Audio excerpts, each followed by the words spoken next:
How does the new expansion in playoffs in college football not work? The only way it doesn't work is, there's going to be like the 13th team is going to be debated now. Like obviously Florida State last year was incredibly pissed because they didn't make it in. They had their third string quarterback. I don't think anybody with a sane mind outside of Florida State thought that a third string quarterback should lead a team into a 4-team playoff. And I think what the college football playoff last year was fantastic. If I was a Florida State player, Florida State family member, Florida State alumni, I would have been mad as well. Like, I'm not happy. I understand why they were mad, but I think as a college football fan, that was the right decision. Now it's going to be the 13th team that's going to get discussed, and there's going to be a Power 5 school that's going to get in over somebody that had a great year that's going to tie. So I think the only way it doesn't work is with the drama that's going to come from who gets in, who doesn't get in. But for me, home field playoff game is going to be absurd. College football is something that I've been baptized into here over the last couple of years with College Game Day. The pageantry, the tradition, the fans, the environment, like everything, that is college football. Obviously on the field, it's amazing. So now we're getting to see it in a very important game, in a big game. I think that's going to be beautiful. I think this is going to be the biggest and best college football season of all time.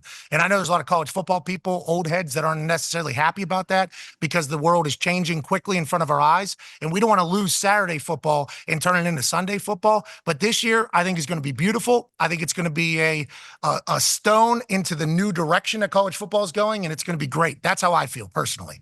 Yeah, I think Saturdays is kind of leaking into Sunday, though, Pat. I think we're going to get there. I think they're just going to take the NFL model, and you might have 40 teams, 40 schools, and maybe they're divisions. You have an AFC, NFC type. You're going to pay them revenue sharing, and you're basically going to do what they do, have playoffs, and then have a Super Bowl.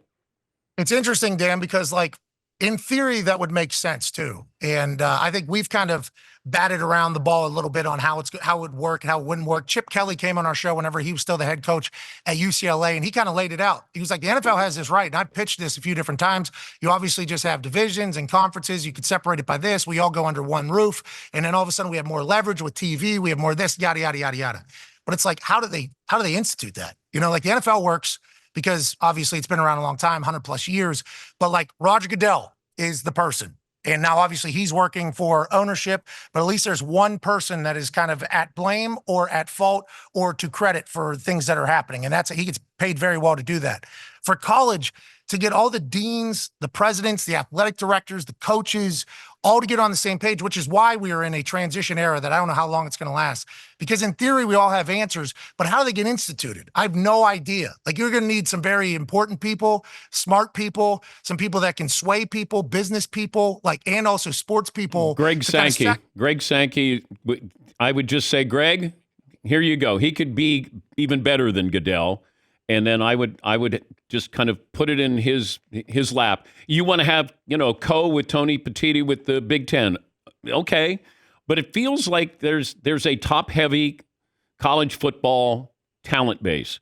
And then there's other ones that are stragglers. But can you imagine relegation, Pat? How great would that be that all of a sudden North Dakota State is playing, Vanderbilt goes down, Northwestern gets kicked out, It'd be fun. Yeah. I don't even know if those schools would even get in, but I think you could have some real fun with that. Relegation, last day, last game, you're watching, you're going, nobody cares about this game until you care about this game. Yeah, the only issue with that is, Danny, you know this because you've had to deal with suits, I assume, for a long, long time. The presidents of these schools, who have pretty good says, is like, hey, there's a chance next year you guys aren't going to be in the Big Ten. In your rev, instead of 80 million TV deal, you're going to get 6 million next year. And it's like, oh, well, we're building a new building because we remember we have to do it. So it's just college ball is awesome. College passion and loyalty is fantastic. It's we need to keep that, need to evolve, need the players to make money, don't need them to get screwed over in these NIL deals where they're not paying them out, but who's going to be in control? Sankey would be awesome. I love that man. I think remember COVID came around. Oh, man. Big Ten said, we're not playing. Pac-12 said, we're not playing. Ivy League said, we're not playing. Greg Sankey got a podium and said, we're playing football in the SEC. I don't even know what we're talking about. He stood in the fire, has numerous times, has led the SEC, obviously feels good about it. But that's a massive task for him to take on to save the entire country. But hopefully he'll do it because I agree with you. There's a lot of opportunity with the great sport of college football.